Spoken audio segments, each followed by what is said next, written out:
পরীক্ষার সময় খাতা দেখায়নি সেই অপরাধে দশম শ্রেণীর ছাত্রকে গুলি করে খুন করল সহপাঠী। চাঞ্চল্যকর ঘটনাটি ঘটেছে বিহারের সাসারামে।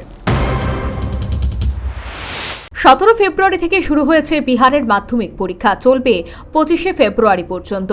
অন্য স্কুলে গিয়ে পরীক্ষা দিচ্ছে দশম শ্রেণীর পড়ুয়ারা। সেই পরীক্ষার উত্তরপত্র দেখানো নিয়েই বিবাদবাদী দুই পড়ুয়ার মধ্যে। গত বুধবার পরীক্ষা চলাকালীন এক ছাত্র সাফ জানিয়ে দেয় উত্তরপত্র দেখাবে না। তার পাল্টা সুর জড়ায় অন্য একদল ছাত্র। তবে পরীক্ষা কেন্দ্রে আর অশান্তি হয়নি দুপক্ষের মধ্যে। বুধবার অশান্তি মিটে গেলেও ক্ষোভে ফুঁসছিল অভিযুক্ত ছাত্র। পরদিন পরীক্ষা শেষে 20 থেকে 25 জন পরীক্ষার্থী হেঁটেই বাড়ি ফিরেছিল। সে সময় রাস্তার মধ্যে আচমকা দলবল নিয়ে হাজির হয় অভিযুক্ত ছাত্র। যে সহপাঠী উত্তরপত্র দেখায়নি তাকে লক্ষ্য করে শটান গুলি চালিয়ে দেয়। গুলি লাগে দুই ছাত্রের গায়ে। সঙ্গে সঙ্গেই হাসপাতালে নিয়ে গেলে তাদের চিকিৎসা শুরু হয়। চিকিৎসকরা জানান, আহত দুই ছাত্রের মধ্যে একজনের পিঠে গুলি লেগেছিল। চিকিৎসা সত্ত্বেও তাকে বাঁচানো যায়নি। অন্য ছাত্রের হাতে গুলি লেগেছে, তার চিকিৎসা চলছে হাসপাতালে। আহত দুই ছাত্রের বয়স 15 এবং 17 বছর।